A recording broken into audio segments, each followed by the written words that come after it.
Hello everyone and welcome to another video.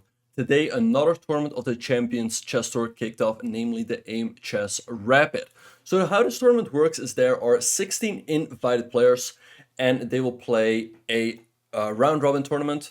So 15 rounds, and the top 8 will eventually play a knockout. And Magnus Carlsen is always playing in these tournaments, and in the first round he faced off against none other than Shakhriyar Mamedyarov, the one and only. So Shaq opened the game up with 1d4, and Magnus responded with the Nimzo Indian defense. Bishop b4. Now we saw in that game against Parham, he played the move d5. Black can transpose back into the Queen's Gambit decline if he wants to, but Magnus just plays the the Nimzo Indian.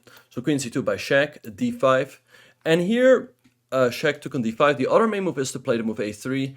And after Black takes, here Black has some options. Knight e4 is a move. Short castles is a move as well. I've had some games here with pretty reasonable success, but Shaq takes on d5. Pawn takes, and now bishop g5. And Magnus goes for a very sharp line. He goes h6, bishop h4, and now knight to c6, hitting this pawn on d4. So White plays e3, and now g5, hitting the bishop on h4. So White has to go back to g3 and h5. Black wants to go h4 and trap this bishop. Alright, so Shaq plays h3 to give the bishop a square. White can also play the move bishop b5, so that after h4 he can have to move bishop b5. And all of this gets pretty sharp. Black is supposed to be doing alright. But again, Shaq played the move h3. Now knight e4 by Magnus. Black wants to take the bishop on g3, grab the bishop pair, and also damage White's pawn structure. White now has double pawns on the g file, and an isolated, or not an isolated pawn, but a backwards pawn on e3, which becomes pretty weak after, let's say, queen e7. So Shaq goes bishop b2, bishop h2, queen e7 by Magnus, another nice move. If White plays, let's say, bishop d3, Black can take here, and if takes, he has this little trick because the e file opened up. So because of that, Shaq played bishop b5, pinning the knight. Now Magnus goes bishop f5, another excellent move, bringing another piece into the game. And Shaq goes queen c1 to step out of this diagonal. Rook h6 by Magnus, an excellent move, defending the knight on c6 so he doesn't have to double his pawns. And after knight e2, he goes queenside castle. So Magnus is making his intentions very clear. He wants to play very aggressively. Short castles by Shaq, and now g4, trying to blast open the kingside. Now here the best move for White would have been the move f3, hitting the knight, and if Black takes, Black has bishop a3 hitting the queen, but White still has queen e2. And the point is that if Black takes here, White has e4 hitting the bishop and hitting the rook on h6. And somehow this seems to be working out for White. But of course this is not easy to figure out over the board. So Shaq played h4. He's ready to sacrifice a pawn, but at least keep some files close towards his king. Magnus captures the pawn, and now bishop f4. And here's where Magnus starts drifting a little bit. So far he's played a perfect game. But in this position he could have also played the move knight takes c3. And if White takes with the pawn, the move bishop d6. Now the point is that White cannot take, because Black has a checkmate on h2. And it's also important to point out that after knight takes c3, White cannot capture here because Black takes the bishop on b5. And Black has a knight and a bishop versus a rook, which gives Black a big material advantage. Alright, but Magnus plays rook g6, very logical. But now Shaq goes knight g3, and here he starts to stabilize the position around the king side a little bit. Magnus takes on g3, Shaq recaptures, and Magnus goes to f6, making sure that the bishop is protected. But it actually would have been better to go to e7, although this does allow bishop takes c7. But again, all of this is not easy to figure out over the board. But after queen f6, now Shaq goes a3, the bishop is under attack, and Magnus drops back to e7. And if we have a look at the position, yes, Magnus is up a pawn, but again, it's difficult to break through on the king side now. White has this open f-file, and White can also try to use this open c-file to attack Black. And here, if White plays move like queen e2, after h4, rook a1, White is actually a little bit better. Again, this is all very difficult. The move Shaq plays is very logical as well. He plays the move b4, gaining space on the queen side. Magnus goes h4, trying to break through on this side of the board.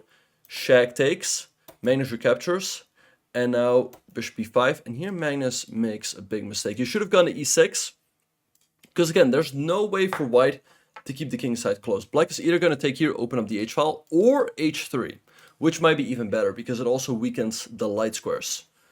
White has this tricky little move knight b5, but Black still has queen e7. Again, very complicated, but Black seems to be doing well. But after the move Magnus played, queen g5, now all of a sudden, White can take here. And the problem is, if Black recaptures, this bishop is hanging. So Magnus played queen h5, but now came g3. And all of a sudden, white's kingside has become pretty solid. How is black gonna break through? You can potentially sack here, but you have to find a way to make it work. If it doesn't work, white's kingside is fairly cemented. So bishop d3 by Magnus, hitting the rook. And now I was a little bit surprised as to why Shaq didn't take on f7. Perhaps he was worried about something. Black cannot take here because white can take on c7. But Shaq plays the move rook f2, also a good move. Rook e6 by Magnus, hitting the bishop on e5. Perhaps he wants to sacrifice. So Shaq goes bishop f4, and this bishop has become a very important piece. It's very important in the defense of white's kingside, but it can also become useful to the attack on the black queen side. So bishop d6 by Magnus, but now Shaq just takes and goes knight a4, and this knight is headed to c5, from where it cannot get challenged. Right, this bishop controls the light squares, but this is a dark square. Also, black has just gotten rid of his dark square bishop, so this knight will enjoy a very nice outpost over here. Rook f6, and here Shaq makes a mistake. He should have played the move rook f4, and again, after takes, white's kingside stays fairly close. The knight is jumping to c5, where it will always do a very good job of controlling a lot of squares. The queen heads to e3, and again, what is black gonna do? With the knight on c5, white will always have checkmating ideas. Rook e1 is coming, white's kingside is perfectly safe, and black's in big trouble. But Shaq played queen in d2, and this allowed Magnus back into the game. He takes on d2 and he goes queen g6, queen f4, but here Magnus again makes a considerable mistake. He should have played the move bishop e2, with the idea that after knight c5, black has queen c2. And all of a sudden, black creates pretty strong counterplay. This bishop can go to f3, and black can start checkmating, creating checkmating attacks. If white takes here, that doesn't really phase black, but black just goes bishop f3, and checks can always be blocked with rook to d8, and black's actually winning. And with the queen on c2, sometimes there's also ideas of queen c3, hitting the rook, putting pressure here, and black would have been fine here. But Magnus goes bishop e4, knight c5, and now puts the bishop on f3, but now Shaq goes rook c1, and he's stopping the queen from entering the position. And again, what is black gonna do? This bishop on f3 is very nice, but there's no way for the queen to enter the position. White still has the strong h-pawn in the endgame, and in the meantime he can start creating threats against the black king. So Magnus played f6, stopping queen e5, but now Shaq goes a4, king d8, and king f2. Again, what is white gonna do? King e8, king e1, queen f7, and king d2, and the king is perfectly safe. There's just no way for black to enter the position. And after rook to d8, Shaq played knight a6, he repeated the position once, and now he played b5. Scrat, skitty cat cat, boom. Alright, so rook d6 by Magnus, knight a6, hitting this. And after game queen b7, Shaq missed a very nice win. He had the move queen takes d6, and after takes there's pawn takes c6, with the idea that if black takes there's c7, and you cannot stop c8 queen and white wins. And if black goes to c8, there's rook b1. And again, 2 plus 2 is 4, minus 1 equals 3, and there's no stopping the checkmate on b8. But Shaq played queen f5, also good move, bishop b4.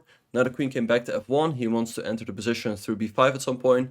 Magnus played c5, and after rook takes c5, Magnus resigned. A crushing victory for Shakhriyar Mamedyarov. He was in some trouble earlier on in the game, but he did a very good job and managed to navigate the complications just a little bit better. Anyway, I hope you all enjoyed this video, and I look forward to seeing you all in the next one.